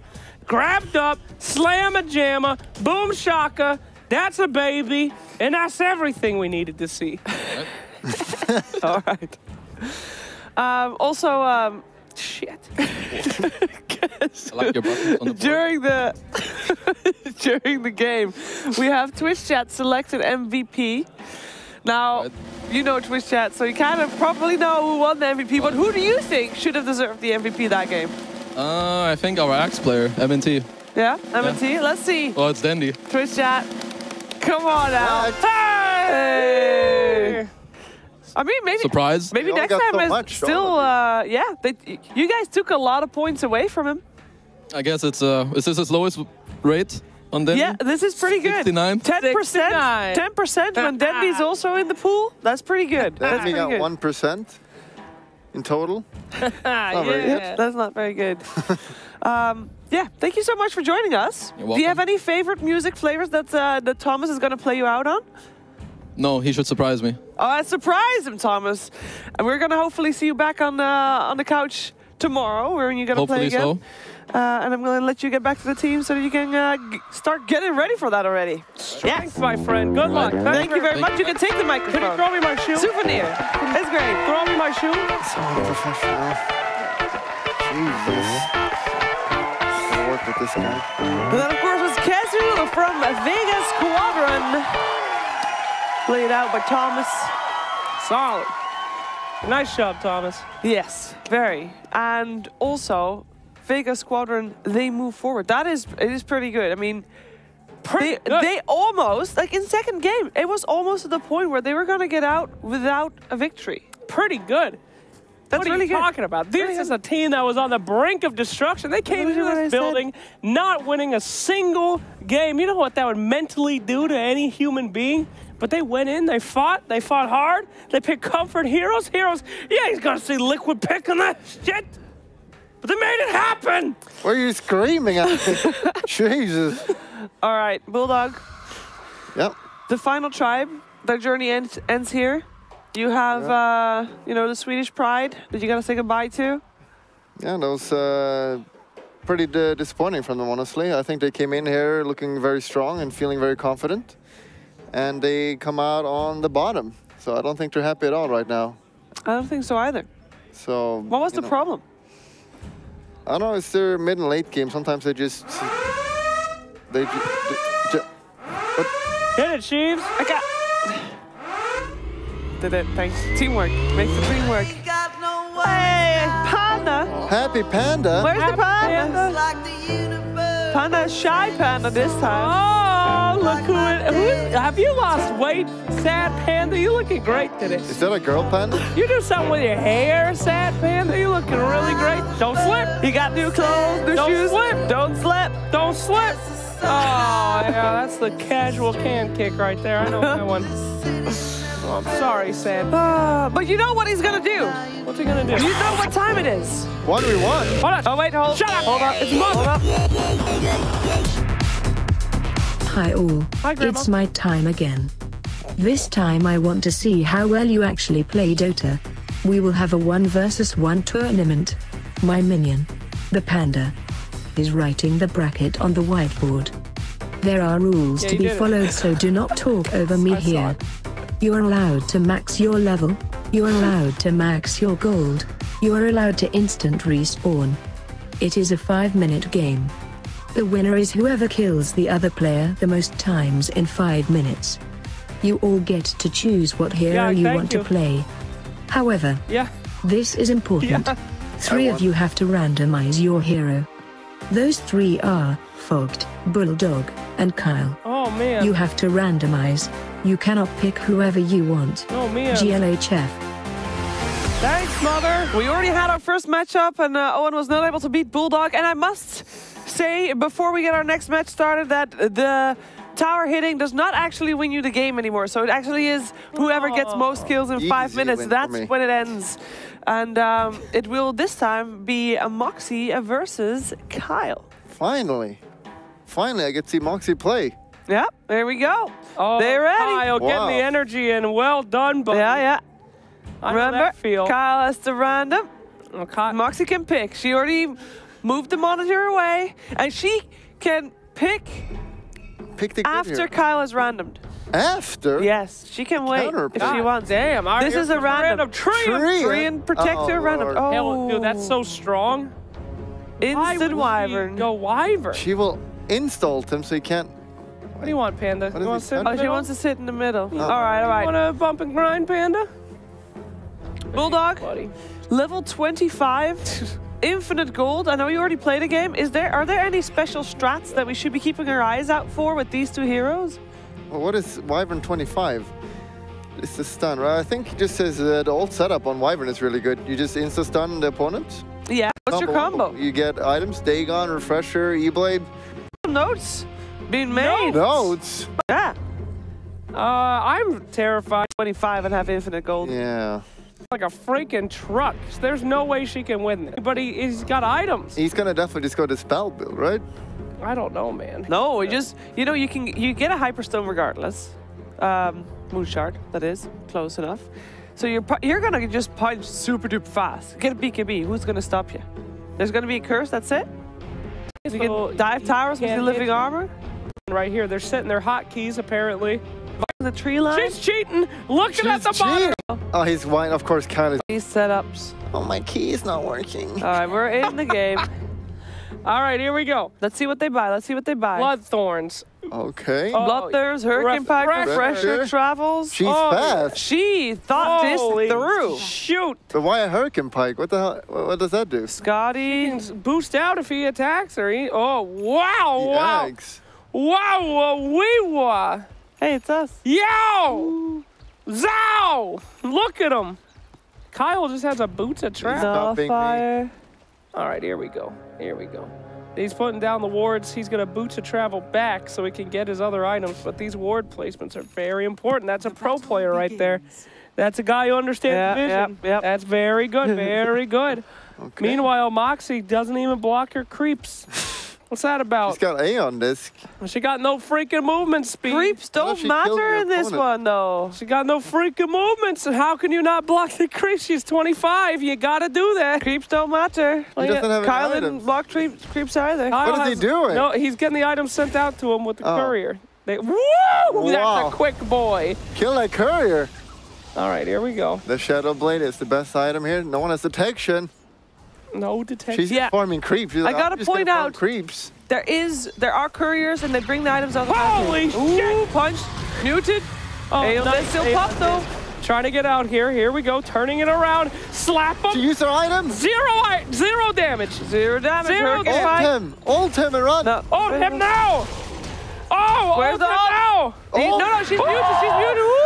Ooh, 20 health. Holy Making moly. it out alive. Holy Kyle? moly. Oh, he's hitting the tower. Let's see if production has fixed the tower thing yet. They did. Woo!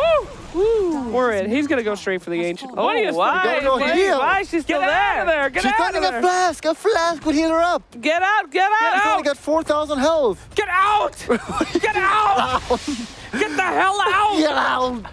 The flask. What the self? She's level 25. It's not gonna time take for the flash. ages. Get out. And she only panicking. sent herself one. Oh, She's God. panicking. Run. The panic. Get The out. panic. He's diving. No. He's diving. Okay, don't block me, Panda. I need to look. All right, here we go. She's got plenty of time to heal up now. Back up. He's dropping silver edges on the ground. This is bananas. He's going straight for the ancient. She's got to do something. She's fully healed now. Oh, She got her combo. Oh, She's adapted. wombo She's coming combo. in. Shadow Blade. Taking the tower. Okay, she doesn't need Shadow Blade. Wingo wango. Moving in. Click your Q and Here we attack go. now. Here we go. Q. Oh, what's he possibly going to do with that kind of damage? She's going crazy on him. Okay, there he goes. No detection. Buy a gem. No, she has sentries. Shadow Blade. They're in her cheating. backpack though. Okay, Kyle going straight. What happens Evac. if the throne falls? You probably win, I would assume. Even if there's no kills in the game? Yeah. Yes. Oi. Okay. Yes, of course. Yeah. The throne. Of course, She's Shiva. taunting. She's taunting. Put down your sentries for the love of Jesus Buddha Lama. Put them down. Get those things down. What are you doing? Infinite gold. There's no reason to keep them. Put the sentries down, for Christ's sakes. What are you doing? Oh, she's thinking now. She's thinking. Oh no, here comes Uh-oh. Big Papa. Here comes the stick Oh, of no. truth. Oh, but she Boom! does not know. The sentries, they were not Broken. down. Aeolus keeping her alive for a little while longer. Oh! And the curse comes out as well, but that 2 is minutes all she has. Incredible! 2 minutes left. And detection. Maybe Ooh, they there. won't. Okay, that don't work. Okay, okay, it's working. It's Here we go. working. Here we Kyle go, here we go. is losing. Here we go. Kyle. Kyle's get out there. Kyle's losing. Okay, he's fine. He's fine. He's fine. This is really close stuff here, ladies and gentlemen. 1.5 minutes left. Breakneck. One and Dota a here. half minute left. Oh my goodness gracious. We If might end on a Default tie. loss for Kyle. All that they need. Oh, Here we go. Here we go. Here we go. she's Here got we go. nothing. Silence. Who this? Who this? Oh no. The punch and the no. punch is Not it. Oh. Kyle drew first Buy blood. back. Buy back for the love of God. Buy back. Respawn. There's instant respawn, right? There's Yes. Buy back. Type it. Buy Type back. it. Buy back Oh, she has now. She has to type instant respawn. There She's she goes. too She's alive. slow. Okay, here The we go. throne. She's got to kill her. Buy rapier. Here we go. Here we go. Here we go. This is it. She pops the Nice. refresher. She's thinking about going in. Kyle, Need not detection. afraid. She got this. Get the gem. No. She got this. It's Yama She time. doesn't got this. She got this. Kyle is cheesing. He's just AFKing. No, my He's goodness cheesing. gracious. This is... No, he's that- waiting. Here we go. Going back in. She's got to get a gem. I mean, she has to get a kill. She only has 30 seconds to get a kill, for goodness sakes. Where's she going back? She's changing her build. Changing build. Here we go. The gem. She's listening. Hold up. Gem. Let's go. Let's go. Moxie. She's got to get a kill in 30 seconds. Kyle, will he run away like a coward, or will he face the music? Fight. Fight. He's taunting. Lincoln's popped. There's a firefight. Go. Go. She doesn't know. She doesn't know about the timer. Oh, 5 seconds. 4, 3, 2, 1. We have a winner. Overtime? It's overtime. As long as someone's taking damage, it's overtime. Oh, he just GG noobed her. Oh, wow. Oh my God. Kyle is victorious. Toxic. Actually toxic. Not even Made it shaking through hand. to the final Oh my God. He will join Bulldog and myself in the top 4 of the 1v1. Horrendous display. Our next matchup, Slacks versus Fog, but it won't happen right now. You better do better than that, Slacks. You know what? I'm gonna probably will happen after this series, but we'll decide. We'll see what Queen has to say about that one. But waiting for Panda to leave. We don't take want his you leave. anymore.